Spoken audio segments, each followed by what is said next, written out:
Doug MPA back with another video. So guys, I found this article. It says how women can work better with men. Now, you see that article, but look at what section this is in Forbes, women's media. So you already know what type of article this is. This article should talk about, hey, women, you should seek allies that are males in your workplace. You should keep your eyes and ears open and see how you can contribute to the workplace, adapt to the culture like most men have to do. But that's not where this article goes. I think you guys already have an idea as to what this article is going to be about, but we're going to go over it anyway. Before I do that, like the video, subscribe to the channel. I really appreciate it. It shows you support me and what I'm doing over here. And I'm saying one last thing for the article. Men, we know that we start at the ground floor of an organization. It's going to be a long, hard road. No one's going to care about us when we first start. You know, we're not going to really have a voice. But you know what? If I work hard enough in 5 years, I get to management, I'll be able to make the changes.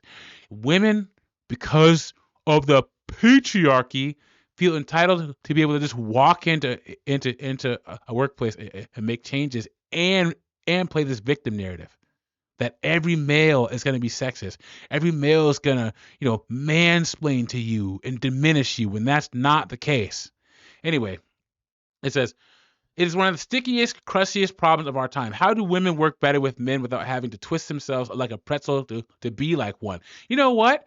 That's a good question, because the current narrative of empowering women is empowering women to be exactly like men when they are not men. That approach worked well at a time when women needed to prove themselves, to prove that they were as competent and capable as men, because they were entering a world made by men for men. It's because men built the world, ladies. The buildings you're in, the water that comes through your sink and your toilet, the electricity, the internet, all the buildings at your cushy little offices that you go to were built by men. Now that proving is done beyond a doubt,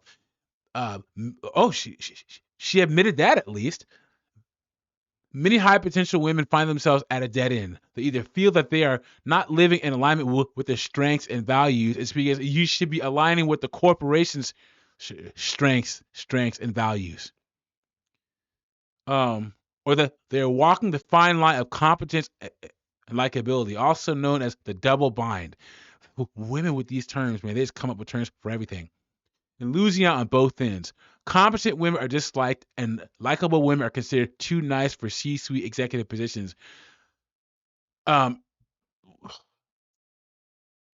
already talked about in this space, disagreeability is a trait that everyone has to adopt to get to the top. Even men.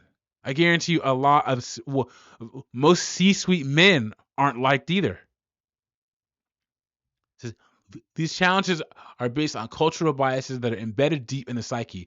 You guys ready? Man-interrupting, mansplaining, and heap-eating when a woman's idea is ignored and a man repeats the same thing and everyone loves it are just some of the ways that these biases play out. I've never seen any of this. I've worked city, state, and federal. I've worked in an office environment for over 20 years, and I've never seen any of this. It's crazy. It says, it's easier to manage these behaviors when they happen in our personal lives, where the playing field tends to be more even and interruptions generally lack ill intent. In workplaces, though, it's not really possible to blow off steam as much as you'd love to, or to reclaim credit for your ideas without sounding somewhat petty.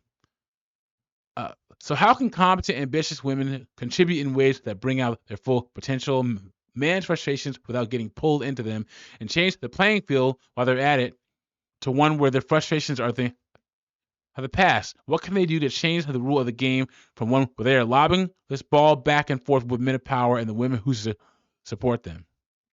Well, here are 3 things. You guys ready for this? Listen to this. Be the adult.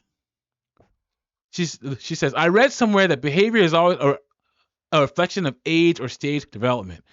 This guy says, who studies adult human development at Harvard, has found that most individuals are stuck at an early stage of development marked by hubris and pride.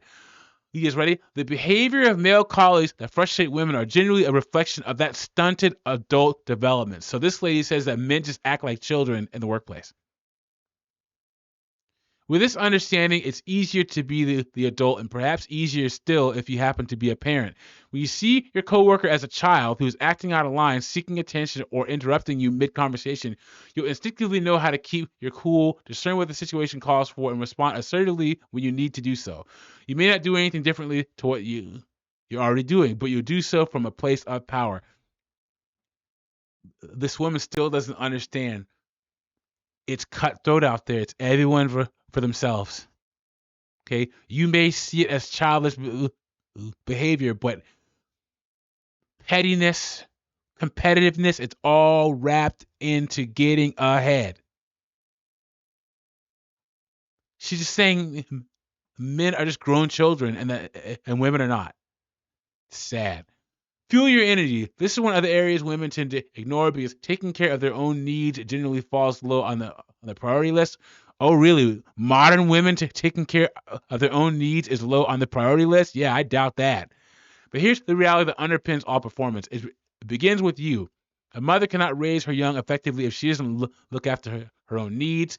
An adult passenger cannot take care of a child if they do not have their own oxygen mask first. This means that and women in the workplace cannot rise to the incessant challenge in the workplace unless they optimize their energy. That means not only looking after your physical needs, but also listening to your emotional and mental spiritual needs. How will you set boundaries so you're not running on empty, blah, blah, blah. And then do it together. We live and work in what has been described as a VUCA world, volatile, uncertain, chaotic, and ambiguous, which is why you got to be out for yourself. Gone are the days when one person had all the answers and others were simply there to carry them out. The world that we part inherited and part created requires not superwoman, but all of us working together across divides where we lift as we rise. This is what allyship is about. It's about being a champion for others, for helping them see their own brilliance, and about opening doors for them that help them do their best work. So find a woman, or more than one, to be an ally to. Make sure you include at least one minority group. Ha, of course. This may require you to work through your own biases, beliefs, because we all have them. And this is also see, I don't know how this is going to happen. Allyship between women, guys. We all know that women can't stand each other. Women would rather work for a male boss than a female boss. So everything he's talking about is moot until women can actually get along with each other. And find an ally for yourself too. Ideally a male, because we're all in this together. Now, how can you find a male ally if you think that all of them act like children? Work that out for me. Aware and conscientious men know when women rise, so does everyone. Let them know what your ambitions are. Be open to their feedback and engage them in their growth. We knew what this article was going to say. It's in the women's media section of Forbes, guys. Come on now. And this is nothing but just misandrist garbage, dude. Ladies, if you enter a male-dominated space, keep your eyes open, your ears open, and see how you can become a part of the culture. Don't try to warp reality like you have the freaking Infinity Stones. You're just going to make it harder for yourself, especially if it's an effective corporate culture before you got there. If it ain't broke, don't fix it. Figure out how you can contribute. That's the best advice I can give you. Let me know what you think about this, guys. Like the video, subscribe to the channel. I'll catch you on the next one.